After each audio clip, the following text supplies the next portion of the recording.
Chapter ১৭৯ mister ফুলকে প্রশংসা। দা ফুলের উত্তর শুনে অ্যালজার স্বস্তির নিঃশ্বাস ফেলল। সে মাথা নিচু করে খুব বিনয়ের সাথে বলল, দয়া করে আমাকে আগেই আপনাকে ধন্যবাদ জানানোর সুযোগ দিন। এর কারণ হল আমিও বেশ কৌতূহলী। চিলাঙ্গোস যে জিনিসটা খুঁজছে সেটা নিয়ে আমারও জানার খুব ইচ্ছে। আমি এমন একটা জিনিস সম্পর্কে জানতে চাই যেটা সিকোয়েন্স ৬ উইন্ড ব্লেজড একজনকে সিকোয়েন্স ৪-এর সমান শক্তি দিতে পারে। ব্যাকল্যান্ডে একজন পাইরেট অ্যাডমিরাল কি করতে যাচ্ছে তা নিয়েও আমি কৌতূহলী। ক্লাইন তার গম্ভীর ভঙ্গি ধরে রেখে একটু হাসল। ব্যাপারটা এমন নয় যে তোমার প্রার্থনা শোনার পর আমি সাহায্য করার কথা দিয়েছি। সে মনে মনে নিজেকে জোর দিয়ে বলল। তবে এখন সে আগের চেয়ে অনেক বেশি আত্মবিশ্বাসী। এখন তার সত্যিকারের মিত্র আছে, আর রহস্যময় মিস্টার আজিকো বর্তমানে ব্যাকল্যান্ডেই আছেন। যদি নিতান্তই প্রয়োজন হয় তবে ক্লাইন আজিকে সাহায্য পাওয়ার জন্য তামার বাঁশিটা ব্যবহার করতে রাজি ছিল। অবশ্য সে কোনোভাবেই ট্যাট ক্লাবের কথা উল্লেখ করবে না। সে হয়তো বলবে যে সে কোনো অজানা সূত্র থেকে খবরটা পেয়েছে। এই বিষয়ে এখনও দুটো সমস্যা রয়ে গেছে।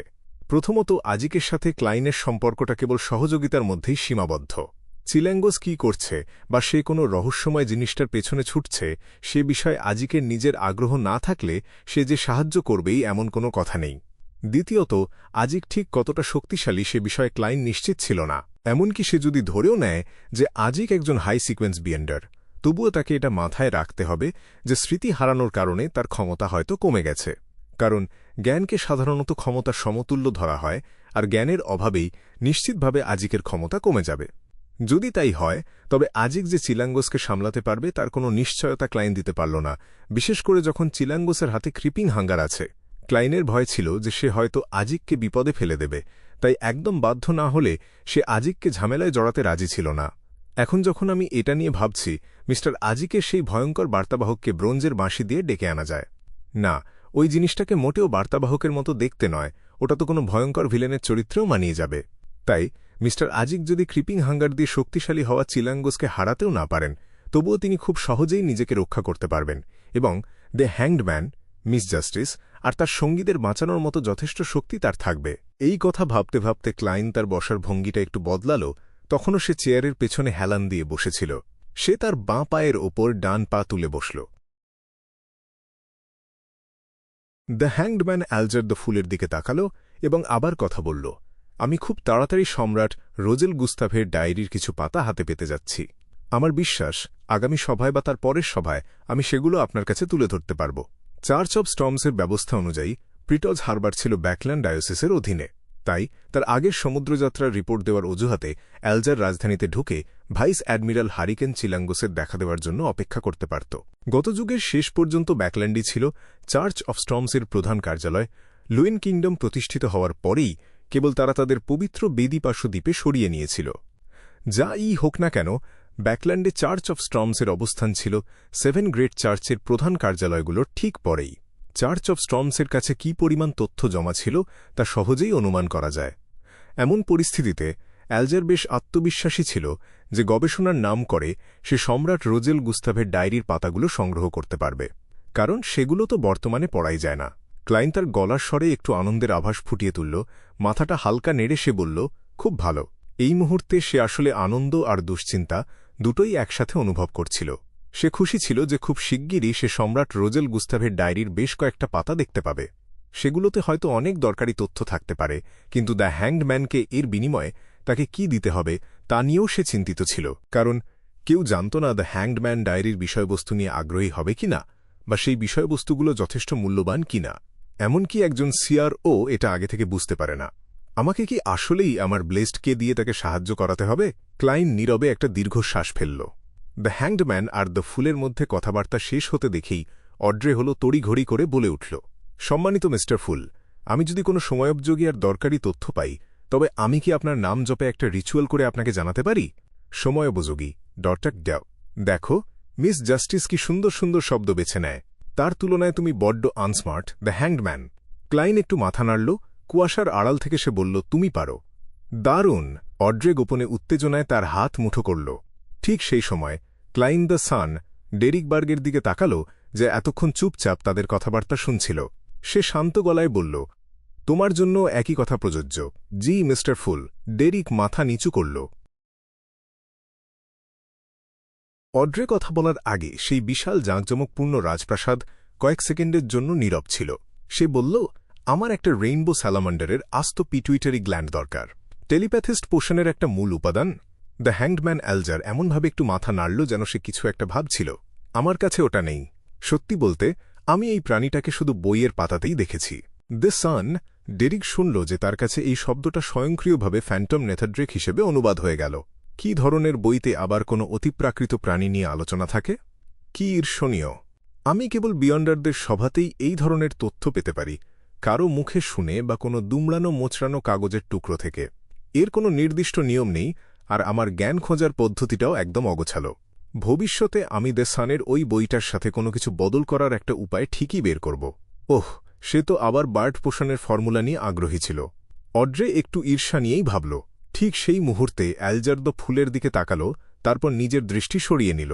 তারপর সে তার উল্টো দিকে তাকিয়ে চিন্তিত ভঙ্গিতে বলল, রেইনবো স্যালামান্ডারের আস্ত পিটুইটারি গ্ল্যান্ড জোগাড় করার একটা উপায় হয়তো আমার জানা আছে।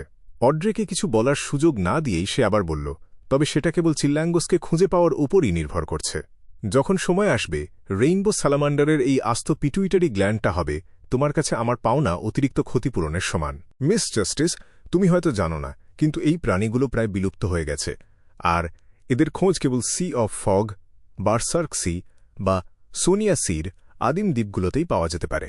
খুব বেশি মানুষের কাছে এই দ্বীপগুলোর ঠিকানা নেই।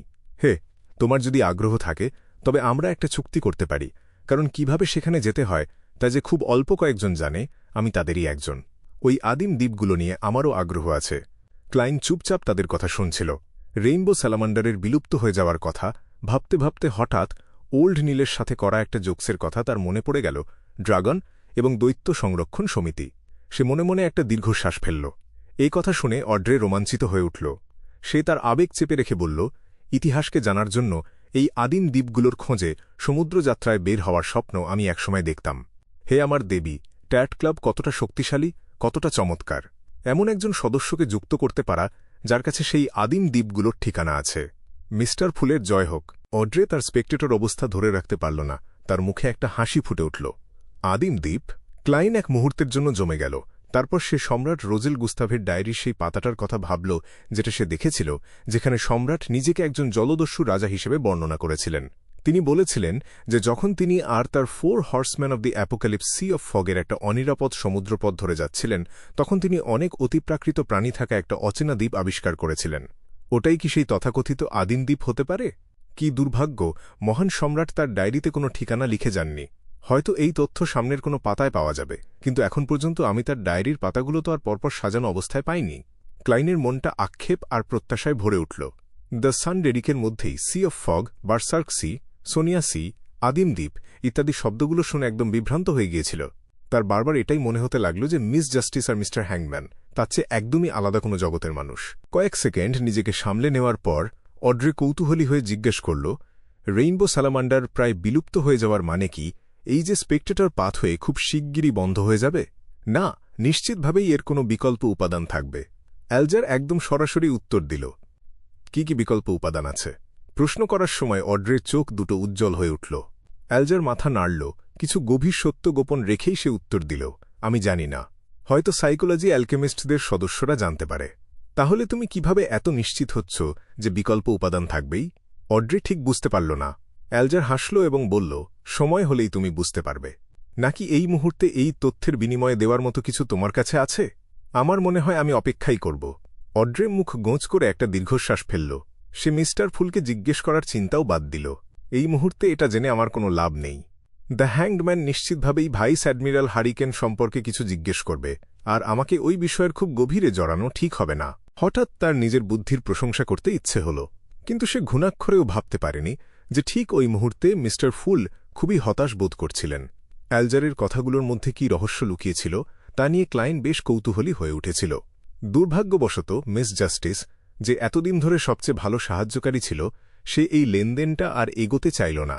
তারা লেনদেন করার জন্য যে পদ্ধতিই বেছে নিক না কেন, চুক্তির বিষয়বস্তু তো আর এই কুয়াশার মালিকের কাছ থেকে লুকানো সম্ভব হতো না।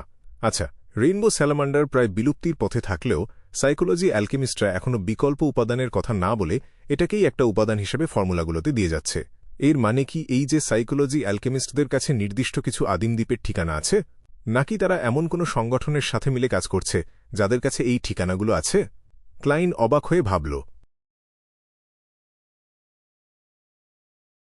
লেনদেন নিয়ে আলোচনা শেষ হওয়ার পর ক্লাইন চারদিকে তাকাল, তারপর দোসানের দিকে ঘুরল। সে শান্ত গলায় জিজ্ঞেস করল, সিটি অফ সিলভার কি এখনও দেবতাদের বিশ্বাস করে? ক্লাইন ছিল নাইট হক্সের একজন সাধারণ অফিসিয়াল সদস্য মাত্র, এবং অতিপ্রাকৃত বিষয়ের গভীর কোনো জ্ঞান তার জানা ছিল না। এর একটা উদাহরণ হতে পারে বলিদানের রিচুয়াল। তাই নিজের প্রতি উৎসর্গ করা বলিদানের রিচুয়াল কিভাবে করতে হয় তার ধারণা পরিষ্কার করার জন্য, এবং একজন সিকোয়েন্স ৮ হিসেবে ধূসর কুয়াশার ওপরে ওই রহস্যময় জায়গাটায় জিনিসপত্র আনা নেওয়া করার জন্য ক্লাইনের অন্য কোনো সূত্র থেকে যত দ্রুত সম্ভব এটা শেখা দরকার ছিল। একটানা চিন্তাভাবনা করার পর সে ৩টে উপায় বের করল। প্রথমত, সে স্পিরিট গাইড ডালিকে জিজ্ঞেস করবে যে রিচুয়াল ম্যাজিকে খুব দক্ষ হওয়ার পাশাপাশি একজন ডিকনও ছিল, কিন্তু এতে হয়তো সে সন্দেহ করে বসতে পারে, তাই ক্লাইনকে কেবল একটা সুযোগের আশায় ধৈর্য ধরে অপেক্ষা করতে হতো। দ্বিতীয়ত, সে মিস্টার আজিককে জিজ্ঞেস করতে পারত, কিন্তু তিনি যে এই বিষয়ের জ্ঞানটুকু মনে করতে পারবেন ক্লাইন সেই নিশ্চয়তা দিতে পারছিল না। তৃতীয়ত, সে একটু ঘুরিয়ে দোসানকে জিজ্ঞেস করবে যে সিটি অফ সিলভারে থাকত।